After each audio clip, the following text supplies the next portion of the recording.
പ്രിയ സ്നേഹിതരെ, ഒരു ചെറിയ ചോദ്യത്തിൻ്റെ ഉത്തരം കണ്ടെത്തിക്കൊണ്ട് നമുക്ക് ഇന്ന് ഒരുമിച്ച് ഈ സന്ദേശം ചിന്തിക്കാം.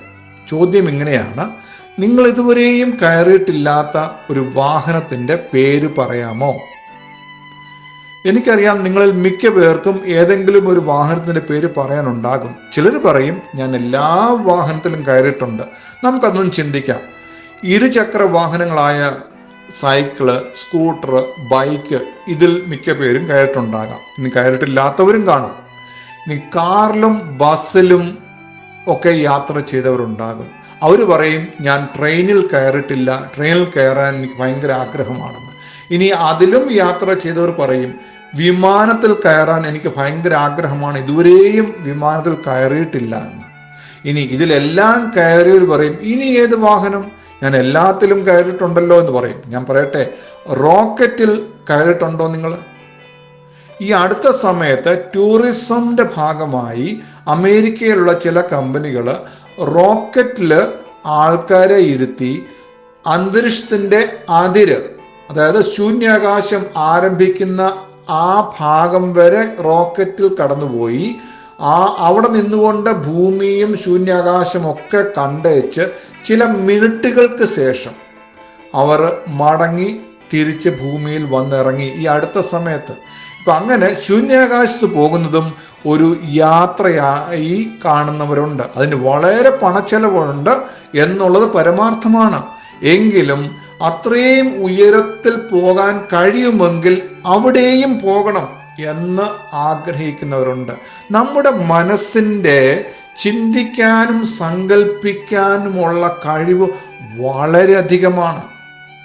ഇനി ഏത് രീതിയിലുള്ള വാഹനത്തിലാണ് ഞാൻ യാത്ര ചെയ്യേണ്ടത് എന്ന് തീരുമാനിക്കുന്നത് നമുക്ക് പോകേണ്ട ദൂരം, നമ്മുടെ കയ്യിലുള്ള പണത്തിൻ്റെ ലഭ്യത, എത്ര വേഗത്തിൽ നമുക്ക് അവിടെ എത്തിച്ചേരണം എന്നതിനെ ആശ്രയിച്ചാണ്. ഇനി അല്പദൂരം പോയാൽ മതിയെങ്കിൽ നമ്മൾ മിക്കപ്പോഴും ബസ്സിനെ ആശ്രയിക്കും. ഇനി കുറേയേറെ ദൂരം പോകേണ്ടതാണെങ്കിൽ ട്രെയിനിനെ ആശ്രയിക്കും. ഇനി വളരെയേറെ ദൂരവും വളരെ വേഗത്തിലും പോകണമെങ്കിൽ ഞാൻ വിമാനത്തെ ആശ്രയിക്കും. ഇതിനെല്ലാം നമുക്ക് അതിനുള്ള യാത്രാ ചെലവിനുള്ള പണവും നമ്മുടെ കയ്യിലുണ്ടായിരിക്കണം. ഇതൊക്കെ കണക്കിലെടുത്താണ് നമ്മുടെ ലക്ഷ്യസ്ഥാനത്തേക്കുള്ള യാത്ര നമ്മൾ ആരംഭിക്കുന്നതും യാത്ര ചെയ്യുന്നതും ലക്ഷ്യസ്ഥാനത്ത് എത്തിച്ചേരുവാനുള്ള എല്ലാ ശ്രമങ്ങളും തയ്യാറെടുപ്പും നമ്മൾ നടത്തുന്നത്. ഇതുപോലെയാണ് നമ്മുടെ ജീവിതവും. ഒരു ലക്ഷ്യമുണ്ട്, എത്തിച്ചേരേണ്ട ഒരു സ്ഥലമുണ്ട്, യാത്ര ചെയ്യുമ്പോൾ ഉണ്ടായിരിക്കേണ്ട മുൻകരുതലുകളുണ്ട്. എന്തെല്ലാം തയ്യാറെടുപ്പോടുകൂടി വേണം എൻ്റെ ലക്ഷ്യസ്ഥാനത്തേക്ക് എൻ്റെ ജീവിതം യാത്ര ചെയ്ത് കൊണ്ടുപോകാനായിട്ട്. ചില കുഞ്ഞുങ്ങൾ പറയുന്ന കേട്ടിട്ടുണ്ട്, എനിക്ക് പൈലറ്റ് ആകണമെന്ന്. ചില കുഞ്ഞുങ്ങൾ പറയും, എനിക്ക് ഡോക്ടർ ആകണം, എഞ്ചിനീയർ ആകണം, ലോയർ ആകണം, അധ്യാപകനാകണം, ഗവേഷകനാകണം.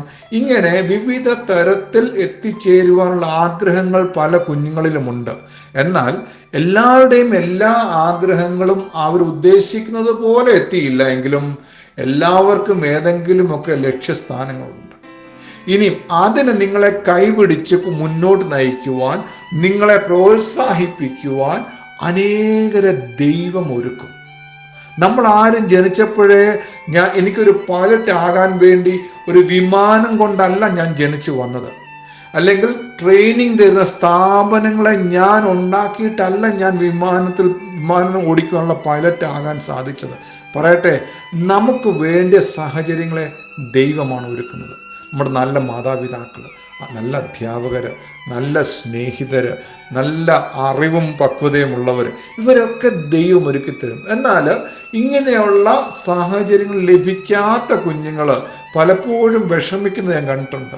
പണമില്ല, ആരോഗ്യമില്ല, കഴിവുള്ള മാതാപിതാക്കളില്ല, അല്ലെങ്കിൽ സാഹചര്യങ്ങൾ അനുകൂലമല്ല, എനിക്ക് മുന്നോട്ട് ഗമിക്കുവാൻ സ്വപ്നങ്ങൾ കാണുന്നുണ്ട്, ആഗ്രഹങ്ങളുണ്ട്, ലക്ഷ്യങ്ങളുണ്ട്, പക്ഷെ നേടുവാനും എത്തുവാനും യാത്ര ചെയ്യുവാനും കഴിയുന്നില്ല എന്ന് പറയുന്ന കുഞ്ഞുങ്ങളെ, നിങ്ങളുടെ ധൈര്യത്തിനായി പറയട്ടെ, നിങ്ങളെ സഹായിപ്പാൻ ഒരു ദൈവമുണ്ട്. നിങ്ങൾക്ക് രോഗമുണ്ട്, ആ രോഗം കാരണം നിങ്ങൾക്ക് പുരോഗതി ഉണ്ടാകുന്നില്ലെങ്കിൽ നിങ്ങളെ സൗഖ്യമാക്കുവാൻ ദൈവമുണ്ട്.